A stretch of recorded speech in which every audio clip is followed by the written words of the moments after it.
welcome to the podcast again. Azania in Therapy with your host, Tlaka. Today I've got a very exciting guest, a good friend of mine, Baatseba Mothoa, and we're going to get into the business. Today we're talking about mental health and stigma. So we're going to talk about that. Hopefully the conversation is going to be interesting. I'm looking forward to it. How are you? Tabele, I'm well, thanks, and you? I'm alright, So you're looking lovely today.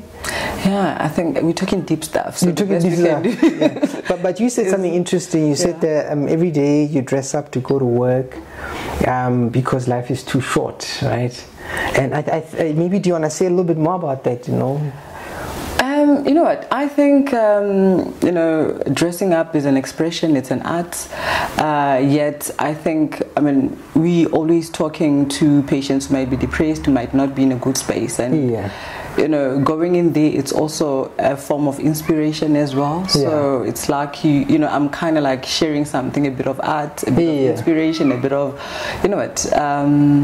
positivity. Yeah.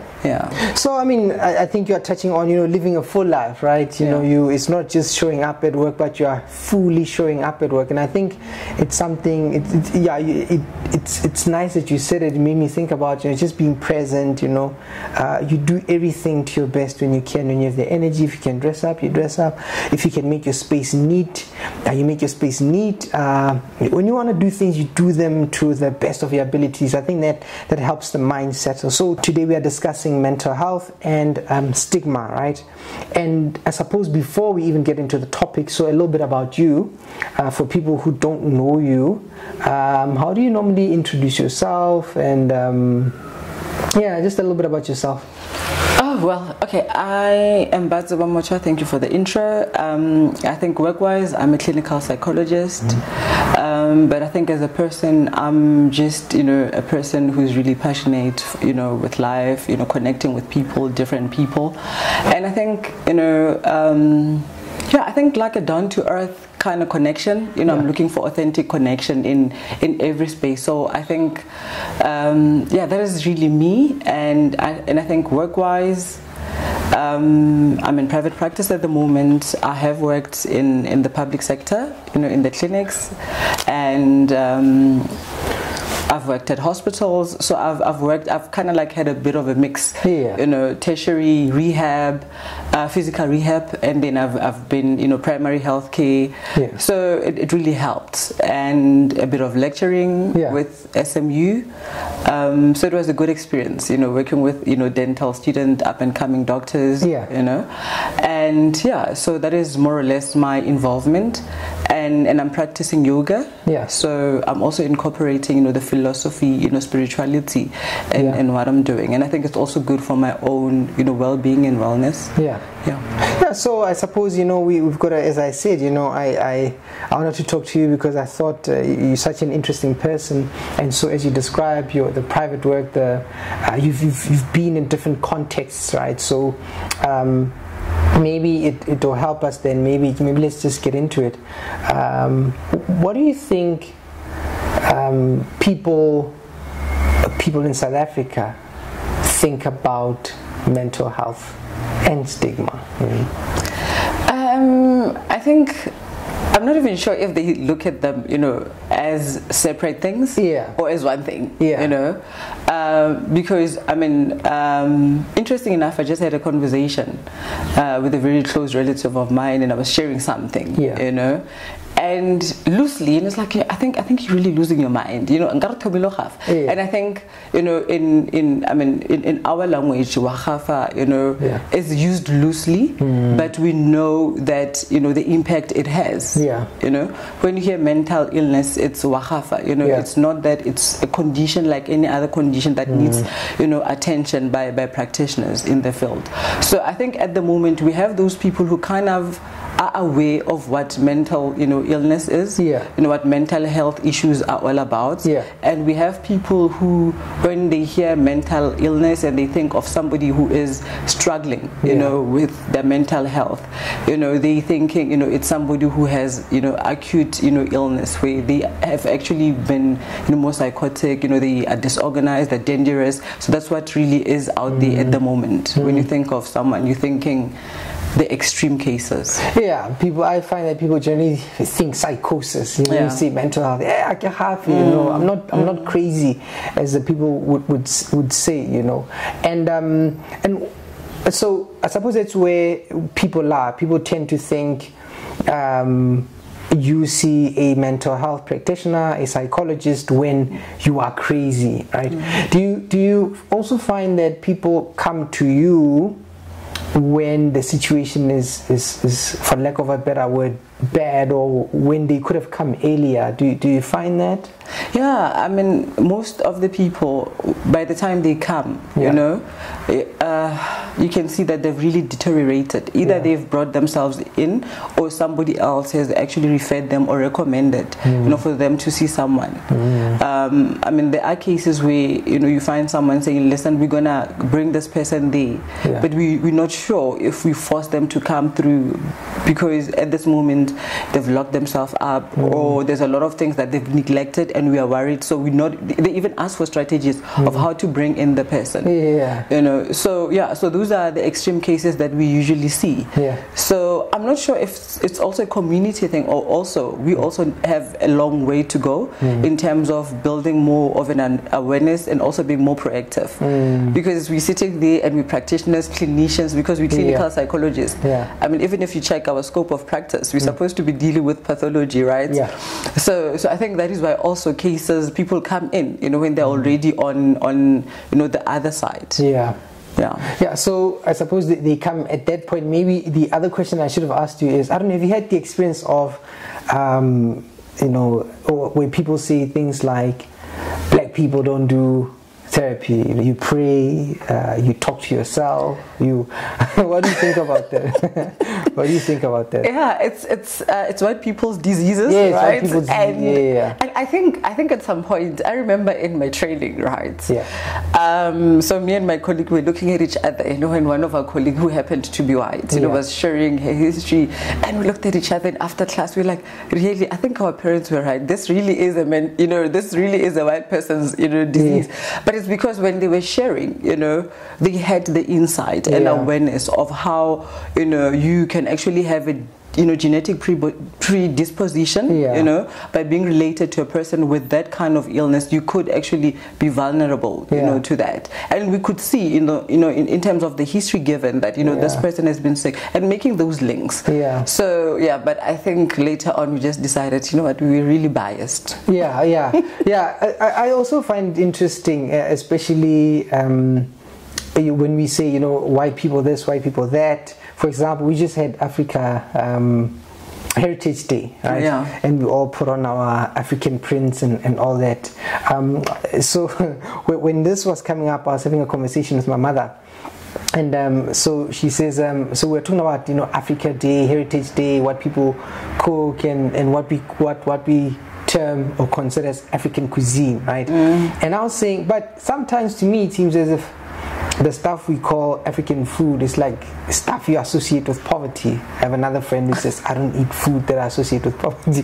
But, you know, so I was thinking about this. I thought the food we say is African food. I was just thinking, is it really African food, or is it food that we could afford at the time? So I said this to my mother. And then she said something very interesting. She says, no, you might be right, because when she grew up, her grandmother would tell us stories about how they would go to the butcheries, and in the bins after they slaughter the animals, they would find the tribe, the leftovers, things we consider as delicacies now. She says, but people would slaughter animals and throw that stuff, and people would get it and cook it. So then we're talking about what is African and what is not. So we're discussing that. Then I said, but the other thing is the diseases, right, that we used to say are white people's diseases, where we see now African people, black people actually struggling with. We're struggling with, I suppose, your cancers. We're struggling with your mental health, and a lot of women are drinking. And I was just thinking, these things we used to term as white people's diseases, are we actually not talking about diseases of people who could afford? But it's interesting because you're touching a very interesting topic for me, because I'm busy decolonizing. You know that I've taken out my English name. It's a topic for another day. Oh, really? Oh. Yeah, no, I'm on that level, you know. I mean, with you said it's a topic for another. I'm just curious. So you went to the department. Yeah, to Home Affairs. Home Affairs. Yes, it's on that level. You took out your English name. Yeah, it's out there. It's, you know, I have the picture and, you know, I'm posing with it. Oh, actually, I'll post it today on LinkedIn. Wow. So, but, you know, Thabang, you're mentioning something very, you know, I think it's also sensitive, you know, because when you talk about African cuisine, African, you know, diseases that are now, you know, that Africans are struggling with, you know, I think the good thing now is that we're all connected, right? That is why, you know, it's part of globalization and everything, you know, we're suffering from the same things. But at the same time, when you look at poverty from the level, that kind of a level, you know, it takes us back to some of, you know, the painful things, you know, that black people had to be exposed to. Because in its own origin, you know, black people had land. They were able to feed themselves, you know, and they also had their own customs that prevented the very same diseases, you know, whether it's you know, animal diseases, whether it was water, because I remember when I was reading ecosystems, you know, they were sharing, you know, I forgot who's this person, but there's a tree that they used to chop up at certain points in time, and they would throw it into the rivers to make sure that the water is clean. And also, if you look at how, you know, they used to plant their land, there was such respect for the land that at some point you needed to give it a break. So you couldn't afford to be selfish, you know, towards the land that gives you food. So if it meant we're not, you know, going to be plowing anything, whatever that we have should do. So you look at some of those practices, you know, the Rain Queen. Why do we have the Rain Queen? But we also had kids and virgins who used to participate into, you know, into actually making preparations, you know, for the rain to come. That sense of purity and everything. So I think, you know, looking back into all those things, I mean, I was thinking of Bomarotse, you know, I don't know what is that in English, you know, Sempempe, you know. And I think it's the seeds from, I think, pumpkin. It's like the pumpkin, but it's different. It's different, I don't know what vegetable that would be. But it falls under the pumpkin family. You know, so I was looking at those things. I mean, if you look at that, you look at the beans that they used to grow, you look at all those things, you know, they were there, and there's names for those. I think you should actually interview that I think it's Celeb.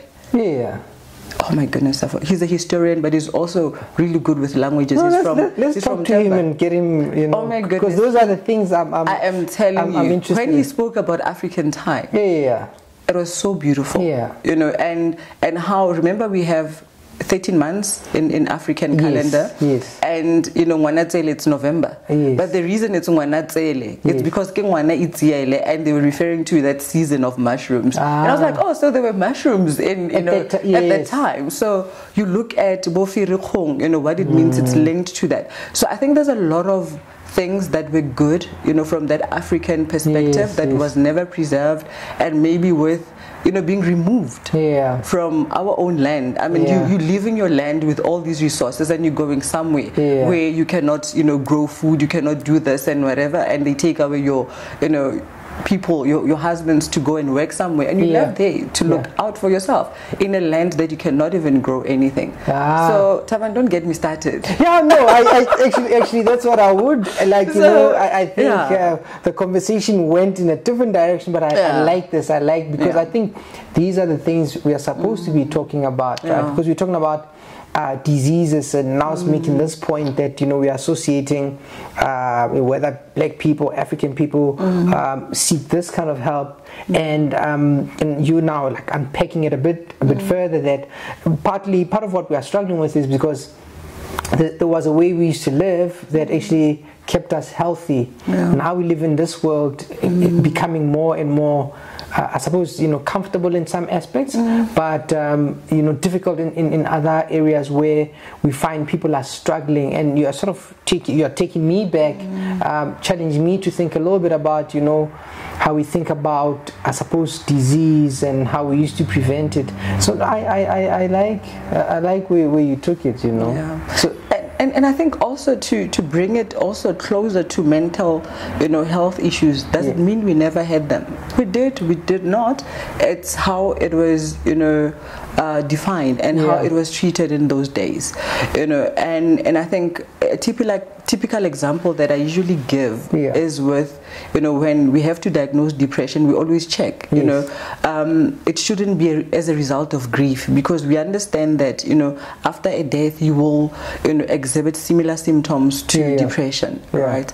But if you look at how people, African people used to grieve, you there for the whole week or whatever time it is, you'll be together, you'll be grieving together, you'll be supporting each other, and because, it's about community, whoever is grieving will not be left alone, either the closest family will be there, but also the neighbors will be there to take care of you, and I was looking also, because I'm also a bit critical, when it comes, I always criticize the issue of uguzila, like when we, especially women have, to be in what do you call it in English? When you are mourning? When you are in mourning and you have to wear those clothes, the mourning clothes. So there would be, maybe to explain it a bit more, so after somebody passes away, say it's a male who passes away, the partner, typically female, so the wife would have to, I suppose, dress in a certain way. Either I see people in black or in some dark color to symbolize mourning.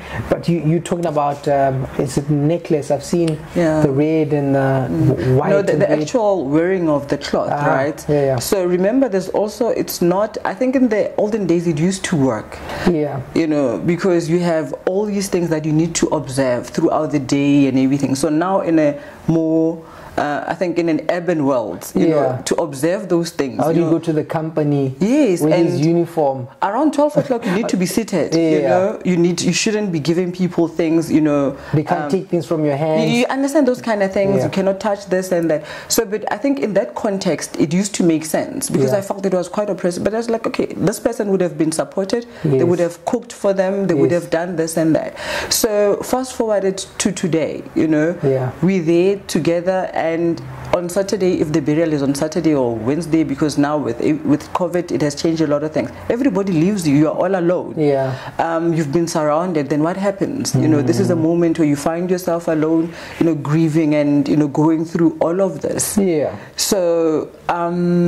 So now I think, looking at those kind of things, maybe that is why people are getting more depressed than before. And so I think there's a bit of a shift, around that, but also challenging, it is an African, it's a white, disease, could also be around the whole, divide between, elders and, and kids. We don't discuss such things. So the way we would approach our parents, because I know I would be like, it's only when I was a bit older that I would, because I'm a very open person, so I would started, having certain conversations with my mom. And I could see it was difficult for her, because, she also, being a widow in the 30s and talking about these things, and fast forward later, we started realizing, between the two of us, that actually you were depressed, but she didn't have the vocabulary for that. She didn't have, nobody actually said, listen, I think you're depressed. This is what you can do, But I think also from the background of, like you're talking poverty, you're talking suffering, sometimes as black people we're so used to struggling that we cannot distinguish, having a mental, condition at that point, being impacted psychologically to actually I'm struggling because life is tough, I'm going through challenges, I will overcome. So it's a combination of a lot of things. So you unpack so much, and you could just dissect what you just said. So it's interesting when you bring the idea of isolation, right? So in the past we would support the person. Now we come, we have a funeral, we leave you alone, and then you struggle through this isolation and you're grieving by yourself. Just that idea alone about grief, which is a subject that I'm interested in, including things such as what seems strange now, but maybe it made sense in the past, right? In that because I find, say for example with grief, when people are mourning, the dressing communicates a certain message, and people also tend to respond in a certain way, which might have been helpful. But now, how do you square that with, you see, a modern lifestyle? If you're working a night shift, there's an expectation you pray at 12, you can't be outside when it's dark, are you not going to do the night shift? What are you going to do? So, I mean, ideas around that, ideas around, I suppose, how poverty impacts the mind, ideas around the generational divide, right? Where because there's an understanding that young people now are able to, they go to therapy, right? Yeah. And the great great joke would be, but why are you going to therapy? What did we do that's so bad? Isn't there food in the fridge, right? So, but I find that there's a younger generation that's doing a lot of work in terms of traumas they experience, family issues that are undealt with, and so I see that divide between a younger generation or a generation that understood, I suppose, tradition and how things are going to, or things are dealt with. But maybe if I can ask it this way, right? So we are talking about mental health and stigma, right? Yes. Now, as a psychologist who is decolonizing this thing that we've given, so I'm imagining inside you exists some Freudian Western ideas and some African ideas. How do you work? How do you mix the two, you know? Well, fortunately, I was trained from a systemic point of view, right? Yeah. So it kind of helped because remember, from that already you are seeing the system as a connected system. Yeah. So when the individual comes to therapy, I'm not just seeing this one person. Yeah. I'm seeing this person in their connections, you know, whether they are a wife, a husband, you know, a daughter, a son, a brother, a sister. But I know that there is that connection of, it could be a grandmother who has kids, you know, and, you know, so there's a whole lot of connections around that already, right? Yeah. And also there's the appreciation of how the school of thought evolved, you know, without Freud, without, you know,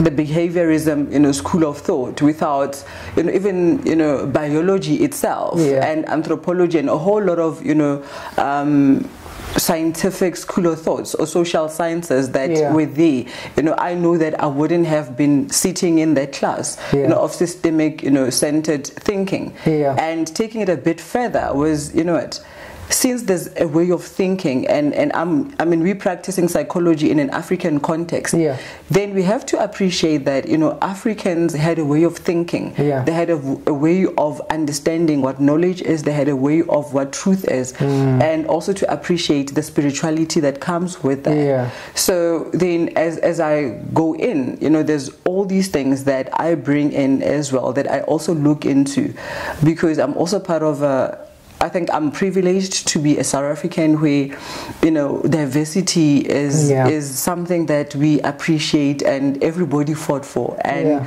so I have to be cognizant that I could be sitting here coming in from an African perspective. It's helping me to understand that when a person who is practicing or is having a belief in Hinduism, in Muslim, in, you know, they could be Jewish, they could be a Jehovah's Witness, I need to actually sit there and be appreciative and open, you know, to understand that they could be coming from this context, and how does that, or how do they in that context view mental health issues, and how does their own background and context, you know, work out in terms of what we are doing at the moment.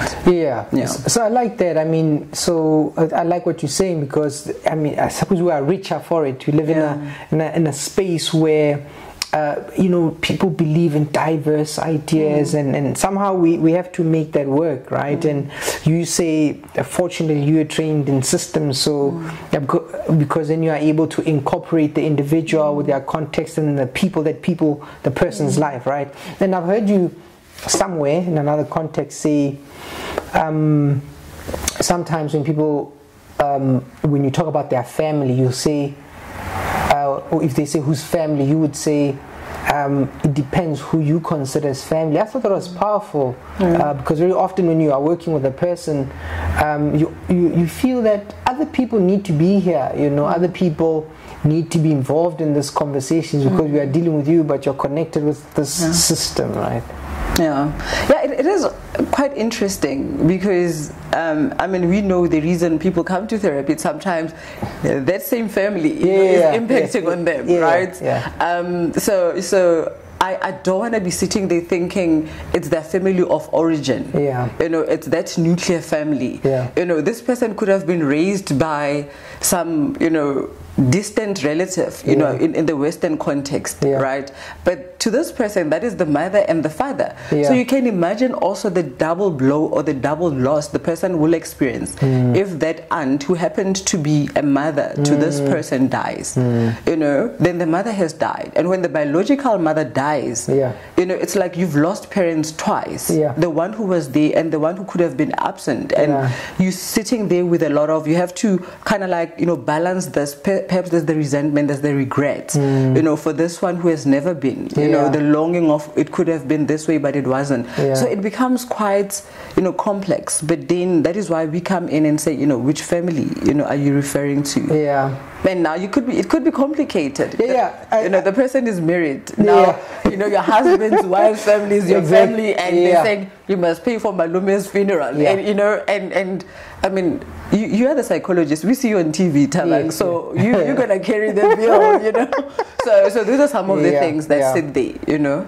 It's interesting, you know. Even when you're saying that, I thought about, you know, how do you justify that work, right? Because if maybe the policy says you can get is it compassion leave if a direct family member passes away. Now, who's direct family member? Because if I consider my uncle or my brother, my brother could be my father, you know, or he played that role, right? And then being in this context and work not supporting your mental health and how you do that. But then I suppose what I'm also interested in is this idea of so we're talking about mental health and discrimination, right? So the people you see, how do you refer to them? Do you say you see clients, you see patients, you see thinking about the whole stigma thing? So because I am appropriate to the context. So because I'm based in a hospital, so I would say patients, but it would move also to, you know, a client. But with me, it's usually due to the context, because there is also for admin purposes, you know. So, but I feel I'm sitting here with, I always feel it's an honor, you know, to be part of this individual or group or family's life. I'm sitting with individuals because they have names and they have surnames. So I'm sitting there with real people who are going through real things. So for the purposes of admin, you know, it's just a classification. So you work in this, you work in a hospital with different spaces, right? And then people are labeled, I suppose, patients, but you were talking about a balance between, you know, when somebody has a problem, we have to help them, right? But you consider their person. Now, the people who come to see you might be seen differently by, I suppose, their family members, right? Where they get, I suppose, labeled at home by their, I suppose, partners, employers, even themselves. Do you want to say a little bit about that, how people tend to get, I suppose, labeled? I mean, what do you think about that? Hey, it's a challenge, because I mean that is basically what stigma is all about. The reason we're having this discussion. And I think last you asked a bit round about, you know, how do partners, you know, weaponize, the whole thing. How do partners weaponize your diagnosis, right? You know, so I think it's a battle, you know, for this person, because number one, you know, with the lack of understanding, you know, and looking at mentally ill people, you know, the very same way as you look at, you know, your severe cases. So you find that they look at you as somebody who, you know, is incapable of really taking care of themselves, taking care of themselves, who's not in control of their life. So because of that, those are the stigmas. You could be, you know, aggressive, you could be dangerous, you know, you cannot be trusted. So it questions your judgment and a whole lot of things. You know, so if your partner sees you in that way, or your family member, or even, you know, your employer, it becomes a problem. Hence, sometimes we have patients who come in and they would want us to write, medical condition instead of saying depression or bipolar or maybe PTSD, post-traumatic stress disorder, because they are afraid that they might not get a promotion at work. They're afraid that it can be used against them, in the long run. So I think similar things, with a partner, in a relationship, the person could also end up abusing you in the process. Because, which decisions are you going to make? That's how, some of the abuse, happen. Financial abuse can happen in there, because I must handle all the money because you are not capable. I must make all the decisions. And I think it's quite concerning to see it. Remember Ghana, who is this, the artist? It's quite popular in America. Not Britney Spears? Britney Spears. Because I was thinking about, Britney Spears case. Because, look at it. It's happening at a global level, at a level where this is somebody who is a celebrity, well-respected. It's in our eyes, and look at what happened to her, because somebody decided we're going to. She's not capable of managing her own affairs. And so these are some of the things that we need to look at. These are institutional things. These are things at a higher level, the Constitution, how the Constitution is also the Constitution, how industries and, bigger, we're talking about bigger powers, the higher powers, how they, from that level going downwards, are actually participating and allowing, stigma, this kind of, discrimination and people being treated in a different way. These attitude that continuously, shame people who could be suffering or battling with this kind of a disease. I like that. So interesting. So maybe two more questions. What about, because when you were responding now, I was just thinking about people who've seen somebody maybe experience a psychotic episode, and not that when somebody has mental illness or a certain disorder, that's what it always leads to that. But I'm talking about instances where somebody has displayed behavior that seemed out of control, where the person maybe embarrassed themselves or they damaged property, and people can't forget that. Even maybe this happened a year ago, 5 years ago, people will still remember that. And because you once had this incident, other people remember that, hey, but you once broke this or you did that, and this thing is labeled or held against your name, forever and ever. What do you think about that? Sure, that is a challenge, because we usually work with people at in our rooms. That is why it's important to also be in the community. Where we are busy with awareness, building awareness, and empowering our own people and allowing them to engage in this, kinds of debates and conversations where when they become aware and enlightened, then they are the very same people who will go out there and share, and also try and get rid of ignorance around these issues. So, but I think the very same interesting thing is the individual, if they are getting help, they are empowered, they will be better, equipped to deal with the situation. So, but I think that is what therapy is all about. Anyway, if you really think about it, the nice thing, about this, I'll be crucified for saying it's nice. But remember, there's actually external forces that are there existing, and there's facts and evidence that they're out there. But most of the people we see, we're dealing with these forces that we don't see. How do you now let go of the past or deal with whatever event that might have happened? People could have even moved on from that. Like now we're busy with imposter syndromes and all those things. We're dealing with our own fears, internal spaces that we sometimes think other people are aware of, even though they're not. They're just carrying on with their lives. So that is what we're dealing with in any case. I like that. Maybe continue further with the thought, right, in terms of awareness. When I said actually two more questions, that's where I wanted to go. I wanted to say, so a person now has had this experience, people saw it, and you are explaining now how people should deal with it. And what would you say to, I suppose, our communities? What are your thoughts around that? What do you think what do you think is happening in terms of psychoeducation? What do we need to teach or help people, families and communities understand about mental illness, mental health, wellness, I think the very same way that, TV, radio, posters, billboards and everything is being used, to share about, the life of so and so and dramatizing it, making it out there so that we can actually crave to be like that and be consumers. It's the very same platforms that could actually be used, to kind of bring awareness. We need this type of information on TV, on radio, billboards, buses, trains, wherever. And also we need to make sure the very same curriculum that we're giving to our kids, they need to learn that. In churches, we need to also ensure that our fellow colleagues, because they're also out there, sharing a different type of message, having that influence, we could actually talk to them, then they could actually share, truth to the people about what is mental illness, what is mental health, and how we can actually, eradicate and fight against stigma.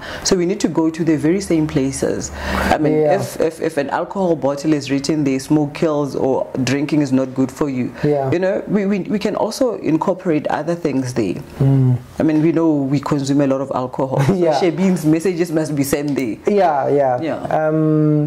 Think like a king, think like a philosopher, but speak the language of the people. And I suppose media does those kind of things. We need to, I suppose, go where people are, right? This in terms of, I suppose, today's topic, is there something that I didn't ask, or something you think is important to know? I think it's going to evolve. There'll be more questions, there'll be more things to be covered in the future. I think I just want to say thank you for opening this platform, because I think questions are going to come, comments are going to come, and then it will lead us in terms of what, the gaps and the voice that are still left out there. But I think October month being, mental health awareness month and the fight against stigma, I think it starts with, us doing the work and connecting with, like you said, our colleagues, being open with our family and the communities, and I think just throwing in, a bit of information, a bit of work, more out there, is what is needed. Action. Action. I like that. I'm actually getting a little bit emotional. I feel a little bit like I might have some waterworks, but I won't. And the reason is, this is the very first episode of this series, and my plans are to take this thing very far, right? And but you're one of those people who I felt, as a colleague, you're very supportive. I've asked many colleagues to say, let's do this, and they've got one or other thing to do, but you always there, like, and you one person. I find that for me personally, I feel that you look out for me, and there's something very important about doing things first, right? And because the first of anything is a very important thing. It sets a mark, it sets a tone, and so I'm actually very glad that I got to do this with you first. So should I also be crying now? So wherever this goes and wherever this does, and that you will remember that you were here first, and I appreciate that, and thank you, because I think the very same connection and vibrations, it's because there's something burning inside of you, and you cannot help it, so but I think there's a whole lot of things that also other people are busy with, and to respond to this, to take that responsibility, because you could be saving your own cause, but I think what you're doing is actually part of serving, is part of the greater good. So ladies and gentlemen, colleagues out there, let's do something great. Come take the seat, let's do this thing. So first episode, Azania in Therapy. Thank you very much, and that's a wrap.